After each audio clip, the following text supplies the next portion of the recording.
Okay, 6:30, Tracy, take a roll, please. Harrington, She's present. I'm here. Yeah. He's here. Hoffman, Here. Pollock, Smith, Here. Wason. And what she would want to happen. This is Ryan's here.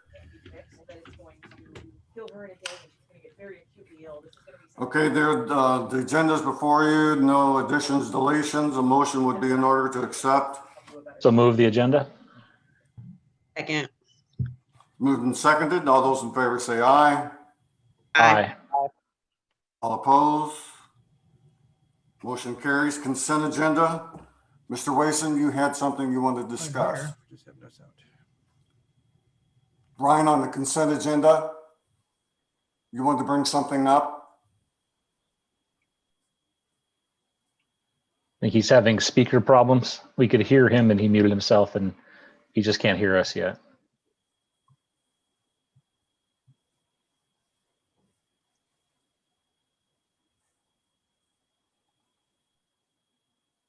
Ryan, you're still on mute.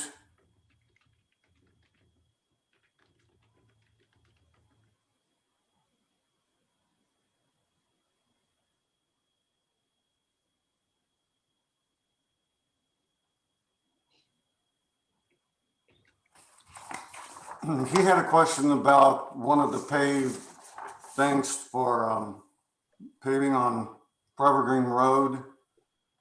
And Kevin, did you? Yeah, it was actually about the St. Andrews Drive, because that's what the change order is, to extend the substantial completion date by 2 weeks.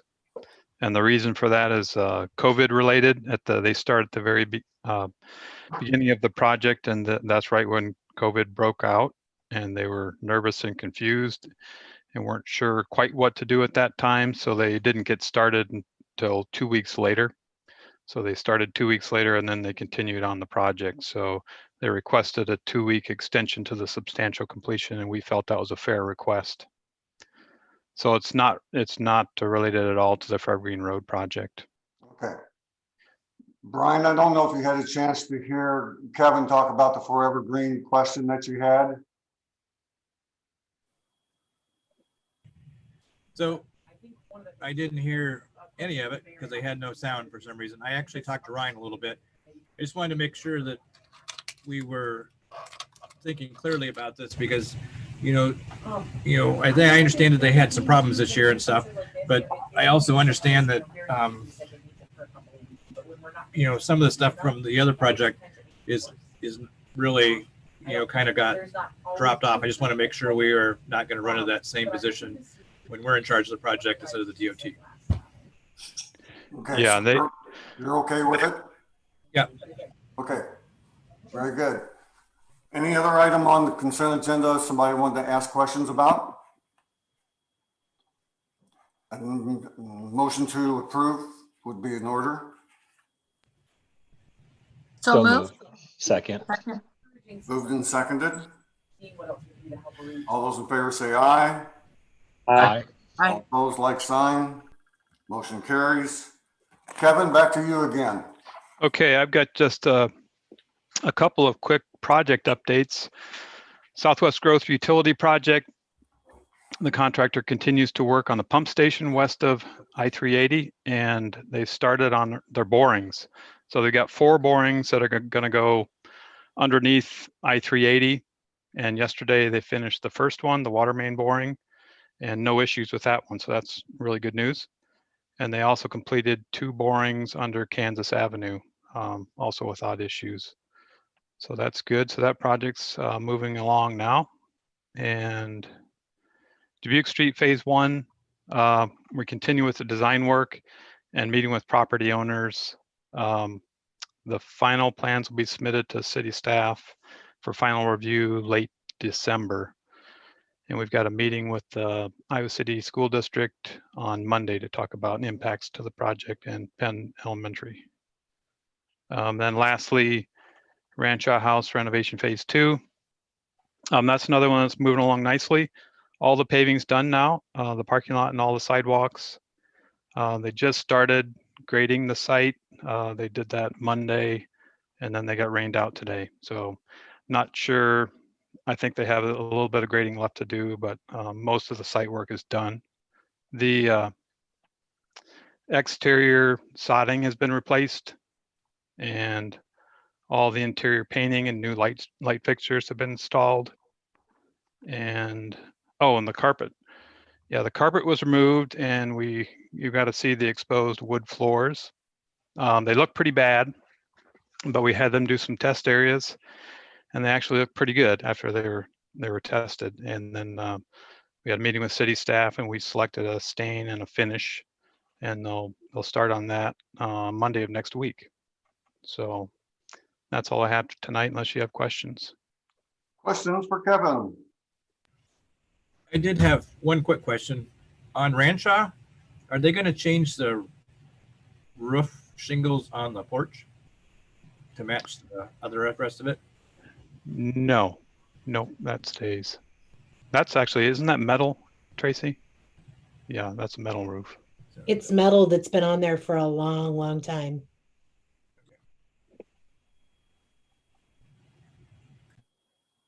Okay. Anything else for Kevin? Okay, my report. First is a small business Saturday. Whereas the government in North Liberty, Iowa celebrates our small local businesses and the contributions they make to our local economy and community, according to the United States Small Business Administration, there are 31.7 million small businesses in the United States. They represent 99.9% of all firms with paid employees in the United States, are responsible for 65.1% of net new jobs created from 2000 to 2019. Whereas small businesses employ 47.1% of the employees in the private sector in the United States, 62% of US small businesses reported that they need to see consumer spending return to pre-COVID levels by the end of 2020 in order to stay afloat in business. 65% of US small business owners said it would be most helpful to their businesses to have their regulars return and start making purchases again. 3/4 of the United States consumers are currently looking for ways to shop small and support their community. 96% of consumers who shopped at Small Business Saturday agree that shopping at small, independently owned businesses support their commitment in making purchases that have been a positive social, economic, environmental impact. And 97% of customers who shopped on Small Business Saturday agree that small businesses are essential to their community. And 95% of consumers who shopped on Small Business Saturday reported the day makes them want to shop or eat out at small, independently owned businesses all year long, not just during the holiday season. North Liberty, Iowa supports our local businesses that create jobs, boost our local economy, preserve our communities, and advocacy groups, as well as public and private organizations across the country, have endorsed the Saturday after Thanksgiving as Small Business Saturday. Now, in the name of the council and the mayor of North Liberty, do hereby proclaim November 28, 2020 as Small Business Saturday. Okay, the second item I would like to just throw out to you is that we had the throwing out of the first street brine yesterday on our streets in anticipation of snow. And just reiterate to the public that our snow ordinance, if we have 2 inches or more, it is complete off-street parking. So just a little advance warning, and I'm sure they'll be advertised more as things go along. The other thing that I had is I had an opportunity to speak with a small group of high school students who were in advanced placement classes through Kirkwood. And their discussion with me was dealing with what they can do to help with the COVID-19. And the thing is, in that discussion, the thing is that what we really got down to is young people like them in that age group need to be an open advocate to their peers. You know, they'll listen so much to mom and dad and teachers and etc.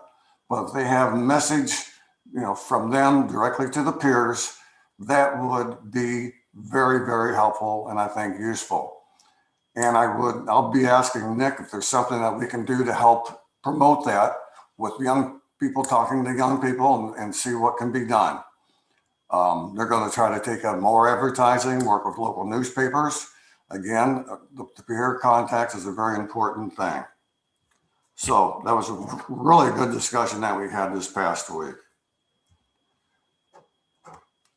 Okay, next up, we have the Neighborhood Ambassador Program and Jillian. Hello. Hi, how Can you are see Kat? me and hear me? I'm Yep. good. How are you? Well, thanks for having me to share this update. I know there's a memo about this update in your packet as well. We just wrapped up recruitment at the end of October after a 6-week process of recruiting neighborhood ambassadors from throughout the community.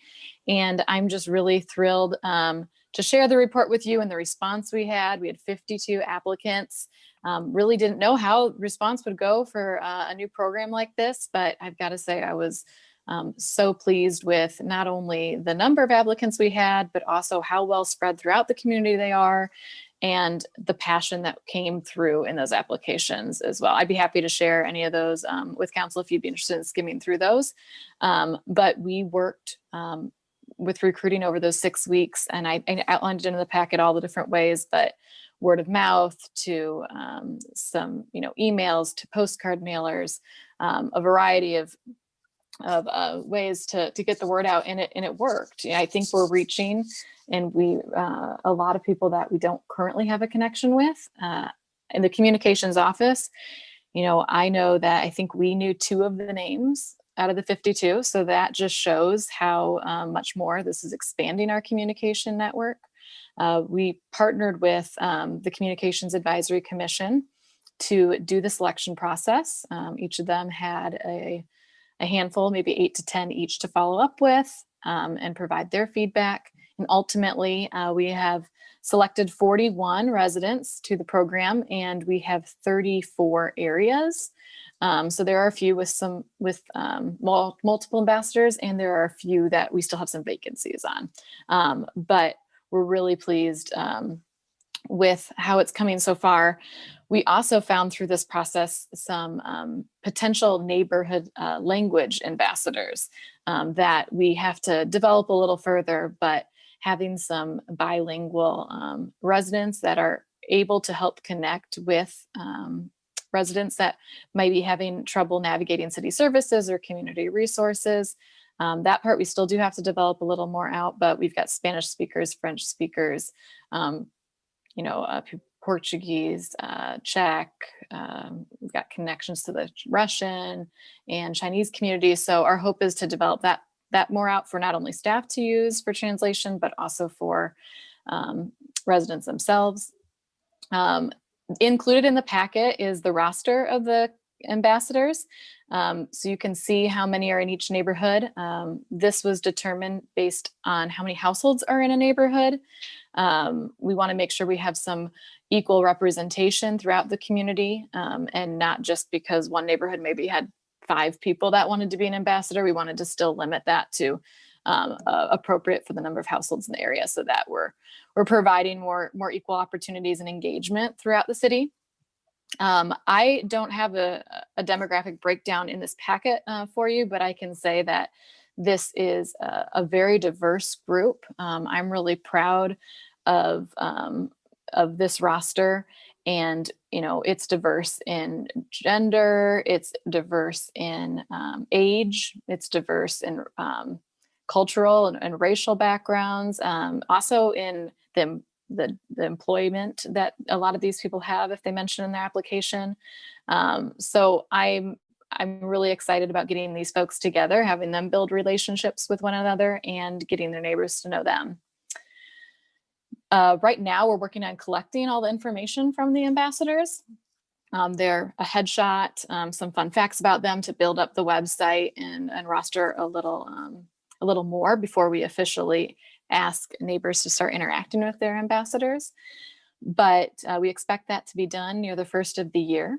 We're doing our first kickoff meeting with the ambassadors actually on December 11th. And I am going to send a calendar invite to all of you. Would love for you to join us as a kind of happy hour kickoff Zoom meeting for the ambassadors and start strengthening those relationships with city officials and through this program. So that's going to be at 4 p.m. on December 11th, and I will send a calendar invite out tomorrow. Would love if you could join us. Our Communications Advisory Commission will also be invited to join, and hopefully most of the 41 ambassadors. I will mention when you look at the roster, because there are just a few neighborhoods with vacancies there, we are still recruiting over the next few months for those. I do hope to have a full roster by January, but this will be an ongoing recruitment process from here on out. As people might move away or their plans change or their availability changes, we will appoint people to these volunteer roles on an ongoing rolling basis. I'm also not going to discourage anyone from continuing to apply for this program.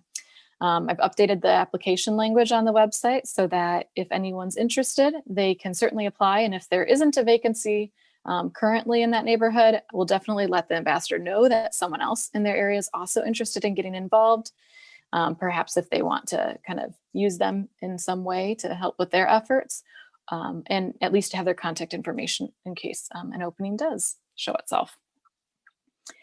Let's see, I don't know that there was any other next steps right now, except for that near the first of the year, we will do a Meet Your Ambassadors release that has the full, more detailed with picture and contact information for the ambassadors out to the public.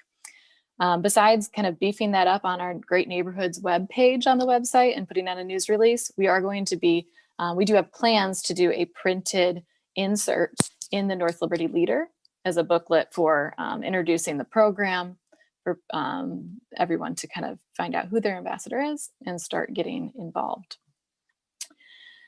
I don't know if it's necessary to read out these names. I know there's not a motion necessarily for your approval tonight, but there are the 41 applicants here.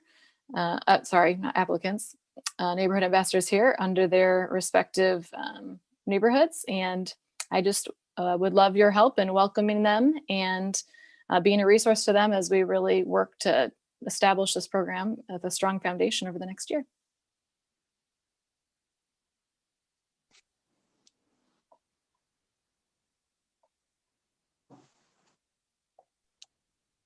Any questions or comments for Jillian? Mayor, Yes.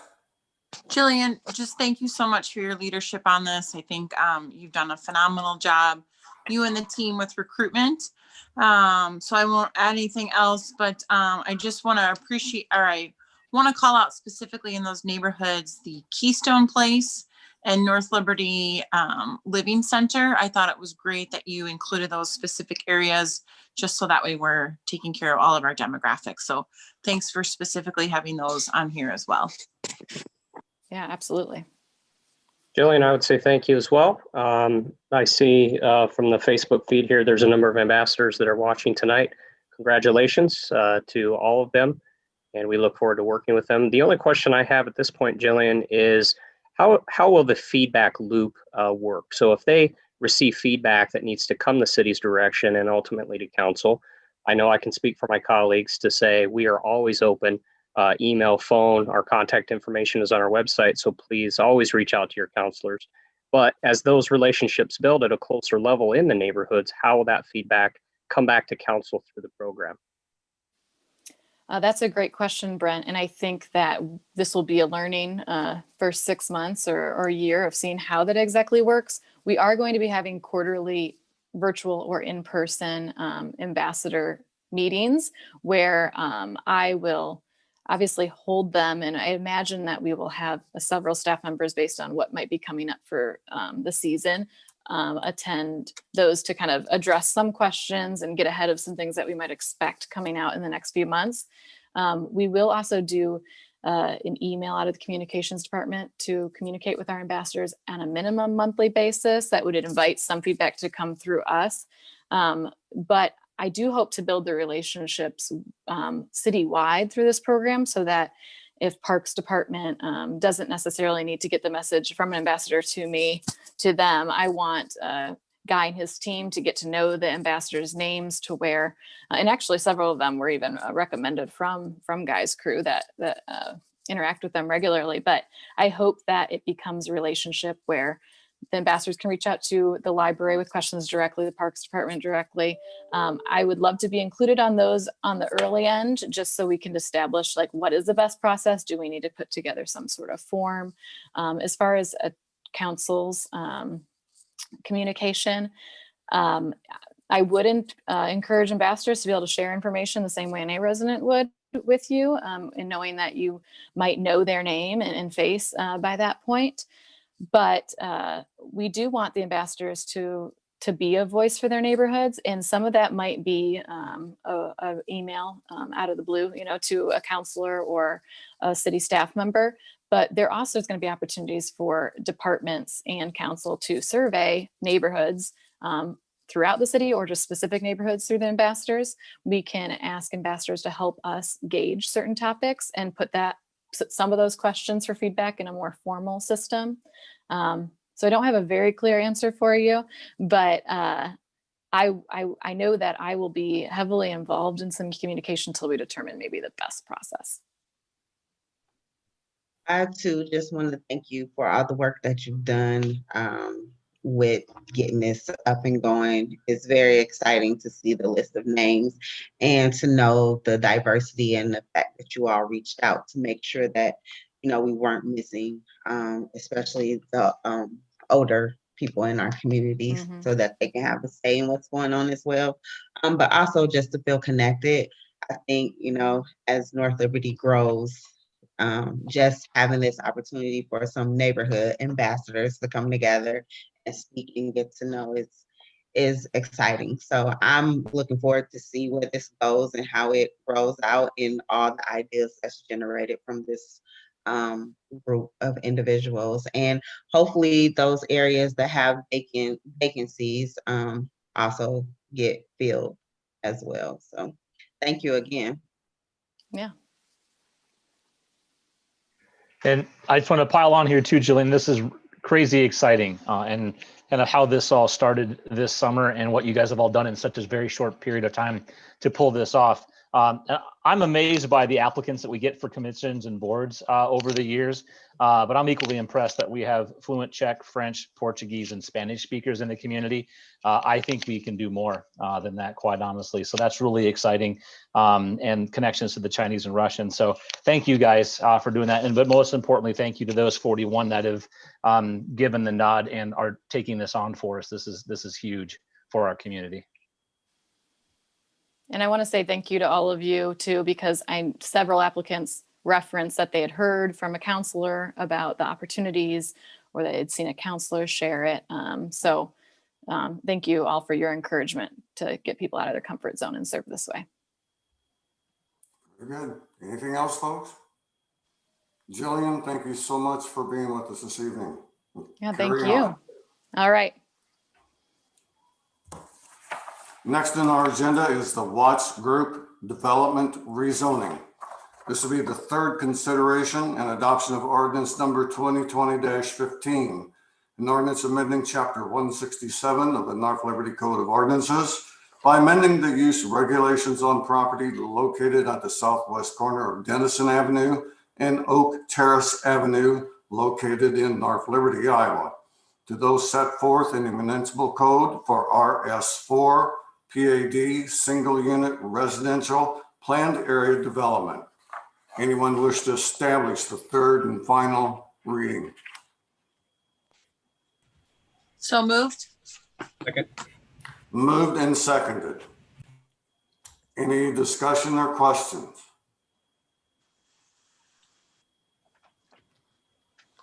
Tracy, please. Hoffman, Aye. Smith, Aye. Wason, Aye. Harrington, Aye. Pollock. Aye. Third and final consideration passes 5 affirmative, none opposed. The next item we have is the Preserve Part 5. This will be a resolution number 2020-95, A resolution approving the developer's agreement for the Preserve Part 5. Russ or Grant, any comments on this from you guys first? This is a garden variety developers agreement that is consistent with all the other phases of the preserve and with our other requirements, and we recommend approval. Anything you want to add, Ryan? Okay. Having read the resolution number, anybody wish to establish that resolution? I will do it. Second. Moved and seconded. Any final discussion or questions? Tracy, take roll, please. Pollock, Aye. Harrington, Aye. Hoffman, Aye. Smith, Aye. Wason. Aye. Resolution passes 5 affirmative, none opposed. Annual financial report, that's all yours, Tracy. Well, in a nutshell, this is just a summary presentation of revenues and expenditures for fiscal year 20 as reported in the audit, as audited, to provide to the state as required annually. So I just would ask for a motion to accept this report. Anybody have questions for Tracy in the report? If not, a motion to approve the report for submission, please. So So moved. moved. Is there a Second.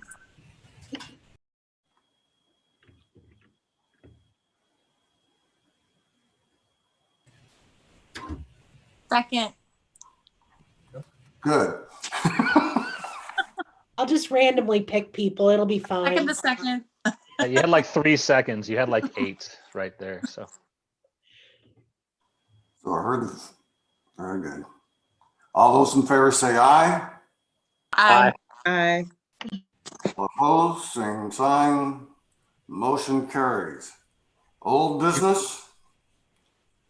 We had the MPO last Wednesday, and really, there wasn't that much that really came up. Chris will be serving on the nomination committee to choose the chairperson and vice chair for next year, 1 of 3. But as far as anything new coming up, there was no discussion about the rail programs, anything like that. The thing is, I had learned from Kent is that we're the only community that's even talked about it so far. So a little strange, but that's not our problem. So anyway, Yeah, that's it. long-term discussion. Mayor's leaving out the fact that he is currently the chair of the MPO, if you guys did not know that. So the only other thing that I had from the MPO meeting was something that our city staffs do every year at the holiday. They participate in a food drive for all of the local pantries on behalf of a former MPO HR planning coordinator, Linda Severson. She passed away in 2011 from cancer. She'd been with the MPO for about 17 years. In any event, every year, the city staffs have made a competition out of it to see who can raise the most money, the most food. This year, because of circumstances the way that they are, they're changing it up, but in my opinion, it's going to be as exciting. So they will be instead encouraging people to go outdoors and to be active outside, recording mileage. And I think there's going to be some type of competition on the number of miles reported by each staff outside somehow in there. So, and I also believe it's going to reach out into the communities as well, so we can all participate and our residents can as well. So a lot more broad involvement by the entire community this holiday season to support that great foundation and the work that they're doing there. So Mayor, I'll just take it from here. I've got 2 other pieces of old business on committees that I serve on behalf of the city. It turns out the 3rd week of the month is always board meeting week. And sometimes when they happen quarterly or every other quarter, they just happened. So that's what happened last week to me. The other second one that I had was our Convention and Visitors Bureau meeting. And you may have heard me talk about this, but as obviously occupancies across the county between Iowa City, Coralville, and North Liberty, we have one hotel. It doesn't really impact us too much, but occupancies are down and thus revenues are down as well. The committee for the CVB that I'm a part of are planning as best we can with Josh Schamberger and his team down there. And they've done an extraordinary job of budgeting for this and trying to be months out as possible to minimize the impacts to their organization so that they can continue to do the work of the CVB on our behalf. And lastly, I also serve on the Joint Emergency Communications Commission, which used to meet quarterly. It's really been just a couple of times this year. That was last week. It was our budget discussion.